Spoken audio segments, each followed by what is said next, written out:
Welcome to Expat Sisterhood. We have gotten together because we wanted to share with you some encouragement, some resources to help you as you move along in your transition of living in another country. Yeah, well, we want to see you flourish. Whether you're single or married, with kids, without kids, we have a bond as women and we want to flourish together. My name is Madi Hernandez Tooten, and we have been living in South America for 8 years now, and we moved here, this being our first outside of the U.S. transition. As a family, we have traveled and done missions trips for lots of different things throughout our college years, but then this was our first move as a family, and it has its bumps, and so when we speak, we don't speak from we've got this down, let us teach you. It's more we're in process, but there are some things that we feel like we are now no longer in that place because we've been here 8 years, and that is one of the things we're going to be talking about today. When is home home? And that is something that when we were trying to come up with different topics, Beth said that is a question that I get all the time from new expats that arrive. How long does it take to feel like this is home? Right, and it is a question I had myself, like, you know, is it going to be a couple of months? Is it going to be years? And it does vary for everyone. When does home become home? But we wanted to share just some tips to help you in that process. My story started in Minnesota, then headed off to Mexico, and then to Illinois, and then down to Ecuador, where we've been for over 9 years. And it didn't feel like home at first, but now it really does feel like home. And it took a couple of years for me. Everyone's different. Sort of, as Madi was saying, it varies a lot. As Madi was saying, it varies a lot. So we wanted to talk about five different things that are really helpful, have been helpful to us in the past for making a place a home. The first piece of the journey is a simple one. It's mobility, getting mobile in your new home. And it can be very overwhelming when you're in a new place trying to navigate around. But that's one of the simple, concrete steps you can take to start to feel an ownership, sense of connectedness to where you're at. And we didn't have a car for the first couple of years that we were here, and so we did lots of walking and taxis and trolley, bus, and that's the sort of thing that if you have the expectation that you need to plan a lot of extra time in, and thankfully we're in a culture where if you arrive late, it's not a big deal. But just to have the mentality, it's going to take me a while to figure this out, or I might get lost, so planning in time for that. But then you start to find a new way to get places, you start to get to know your neighborhood. It's nice when you have friends you can rely on for rides, but I would recommend pushing yourself a little to start to take advantage of public transportation if that's an option for you.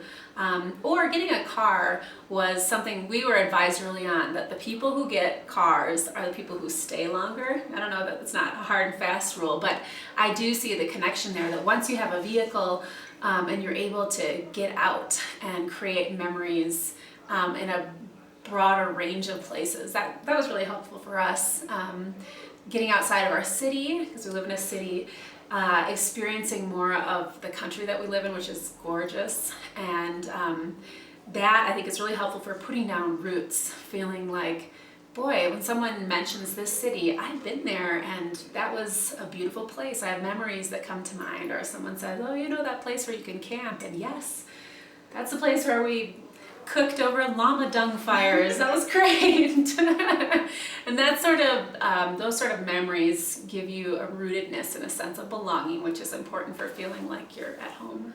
Yeah, I remember the first time I got off the city bus, and I'd heard horror stories about riding the city bus. Like, they don't stop for you, you have to jump off, and it's like, I don't want to do that.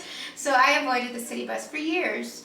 And then one day, I did do taxis. That was the easiest, or the train station, is it Trolley. the trolley. But yeah, when I did finally do the city bus, I was like, oh, that wasn't that hard. And then I got so off, cheap. right? I got off and I'm like, yeah, I'm the woman. I did this. I didn't get lost.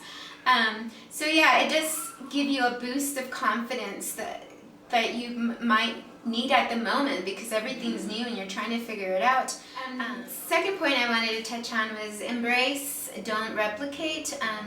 A lot of times we want to replace the things that we left in our other country, whether it's the US or somewhere else.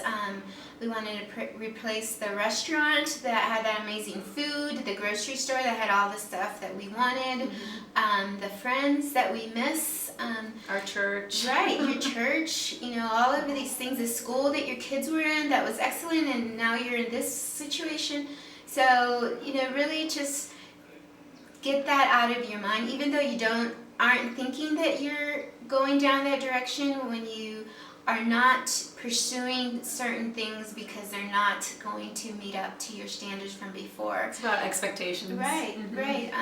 You're not going to be able to replace that friend that you had back where you were, because what made her unique and awesome is because she is who she is, and you're not going to find her in your new place. You will find somebody, hopefully, that is in the same way. You'll become friends, and maybe your bond will be about something different. But still, don't try to replace those friends, because when you go into any relationship with all those expectations, you're quickly, your expectations are shattered because she's not as funny as so and so was, or she's not as, she can't have deep conversations like so-and-so can. All of these expectations are just accept where you're at and embrace the difference, really, because that's what we're doing constantly when we change from one, whether it's another city or another state or another country.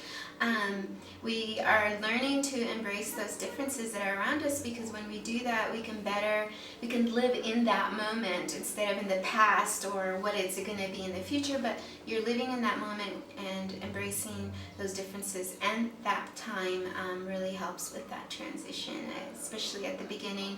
I still deal with it at 8 years into this country, but it's not as bad. I mean, obviously when you're new here, everything is different, and it does rub on you, but just, changing that outlook and reminding yourself, this is different, not bad. This is different, not, even though it's not what I'm used to, it's okay that it's different.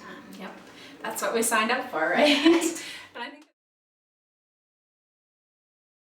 put really a guard on our mouth, and ask God to give us wisdom to know when it's appropriate to vent. And really, we need to vent first to Him, and then and ask for patience and ask for a perspective of curiosity. And that's the third point that we wanted to talk about, is to see differences as learning opportunities, that we want to actually expect differences because we're in a different place.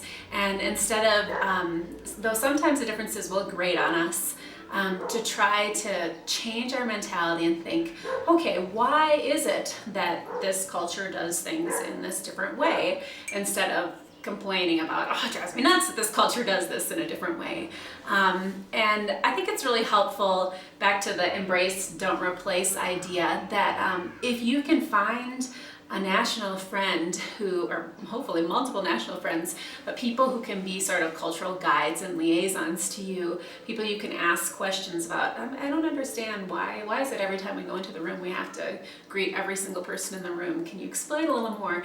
And it's especially helpful. I've been really blessed by some good national friends who spent time living in my home culture of the US, and so they understand even better because they've seen the contrast, and they know, yes, I can see why that would be strange to you, and I've thought about it because I've experienced your culture.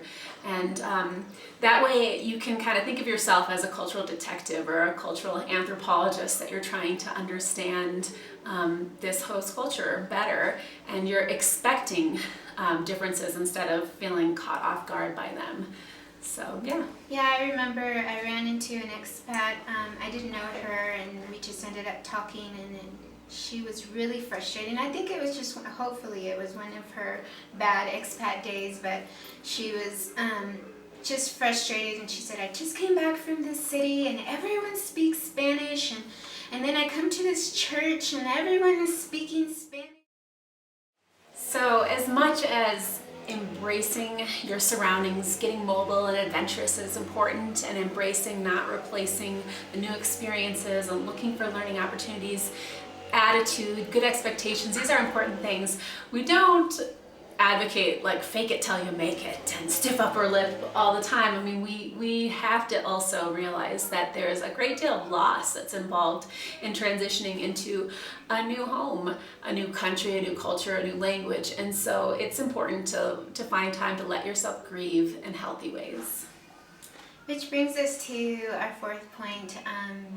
I'm a counselor, and I found myself not just hearing people constantly coming to a point where they needed to grieve, but also myself realizing that I needed to accept the losses, and not just accept them, but recognize them first. I would say is the first step, is recognize those things. And it can seem like little, ridiculous things, but if there are things you miss, then recognize them. So I highly encourage you to sit down one day and just write down all of these things that you're recognizing as losses, and let yourself grieve.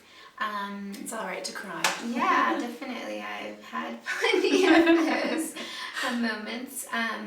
But after you've written it down and you're letting yourself grieve, come to a point where you realize, okay, this needs to be done. It may come up again at another time, and that's when you'll need to revisit the grieving again. But to continue in a constant state of grieving while you're in anywhere, it really makes it hard for you to be able to enjoy. Especially for us, we have kids, and our kids also pick up on those things. And it's good for you to cry. I remember one day, it was the first couple of months that we were here, and my son looked over at me at bedtime and he said, I want to go home, and I just lost it. I just started crying. And it was that moment where I wanted to be stronger for him, but I think it was good that he saw me crying, and we cried together, and then we were done. But I did realize it was also eye-opening for me that I did need to grieve, because I was sucking it up and making things work, and that works for a while, and you can still do that and grieve at the same time as well. So I highly recommend for you to stop for a moment in the midst of the unpacking, in the midst of trying to understand and learn another language or just another culture, to stop for a moment and realize this is hard, not just physically hard, not just mentally hard, emotionally hard, and spiritually hard. I mean, you're moving to another country it's high stress up there. Upheaval of everything. Right. It's touching on all four of those things: emotionally, physically, mentally, and spiritually. So let yourself go there. But then give yourself that time. I'm going to be done, and this is going to be done for now. And in the 8 years that we've been here, there's been different things that trigger it. It can be holidays trigger it for me. I remember I was going into my 5th year of fall. I love fall. I love fall. I love everything about fall. The colors, the smells, the warmth. It's my birthday. And the weather here is awesome, but it's the land of eternal spring. It's Right. hard to complain. However, you do miss seasons. Right. So it was the 5th year, and it was my 5th fall, and I was getting ready. And I was like, okay, I'm not going to, have this sullen time where everything's just like, I don't have, and then you go on Facebook and everybody's talking about pumpkin everything. Right, and pumpkin patches that they've gone to, and they're going to Starbucks to get their caramel, pumpkin frappuccino, and it's like, oh. So I was gearing myself and going, I'm not gonna do this year, and it happened again. Right. And it happened again, and thankfully now I can go through fall without having a complete meltdown. But that was one of the hardest for me, for whatever reason. It just entailed so much memories and sweet moments and celebration and holidays and family and friends. It just entails so much that fall was one of those things. So I say that to say there will be moments and things that trigger those, and just have your moment, have your time to grieve and move on. Because you don't want to continue. I would not have wanted to be on my 8th year and tell you I am still grieving every week, because that's just, it's miserable for yourself, for people around you, for your family. My tip on that one. Yeah, I think I had just recently actually, this last year, one of the biggest triggers for me with grief is seeing my family having a great time via Facebook photos. It's that FOMO, fear of missing out, and I suffer from that. And I was having a teary moment of thinking of my family gathering without me, and God just spoke really clearly to my heart, and He said, Beth, you can offer up this pain as a sacrifice to me, this grief. And I just had this image of, it's like offering up precious pearls to Him. Sometimes we think of tears being connected with pearls. I don't know if that's like just an old tradition or what, but that pearls represent grief. And I just had this image of holding up my hands to God full of the pearls of my tears, of being here, which is something that I want. I want to be here, and we feel called here, and we've been so blessed here, and hopefully have been a blessing here, and we totally 100% believe that we're in the right place. But there's still that grief, and realizing that that pain of grief is something that I can offer to God as a sacrifice of praise to Him. And that image has stuck with me and has helped me out in the times when I've had grief, and thinking about it in terms of eternal value, that this is just part of the package deal, and I can see it as a gift to God that I'm giving. Definitely. So we're going to talk a little bit. So one of the ways that we can deal with grief in a healthy way, or deal with affirming, I guess, the connectedness that we still have with people who are far away from us, is the 5th point, and that's touches of home in our actual physical home, how we can feather our nests in some practical ways. One of the things that I really enjoy is I'm not into interior decorating at all. It's not my thing. It takes me forever to get photos up, but I did bring photos with me. We were advised to do that of family. You can print things off too pretty easily these days. But having pictures of the wealth of people who have been part of your life over the years and over the countries, locations that you've been in, putting up photos as just a visual reminder of God's blessings to you. That's a way of staying connected in your home. Another thing that was kind of cool that I didn't expect to be meaningful to me was when we were moving, my mom gave me a bunch of her old dish towels to wrap fragile items in for our suitcases, and I ended up just cherishing those dish towels because they were this really concrete, tangible reminder of my mom. And I've used them till they were just rags and tatters. So those are just little ways that you can affirm the connectedness with your new place, with decorating with some of the symbols of your new home, but also including things from your past. Yeah, and if you're still haven't left the place that you're moving to, what I encourage you is to pack that one thing that's not a necessity, as far as you don't need to have it to survive, but it is a necessity from an emotional connectedness point.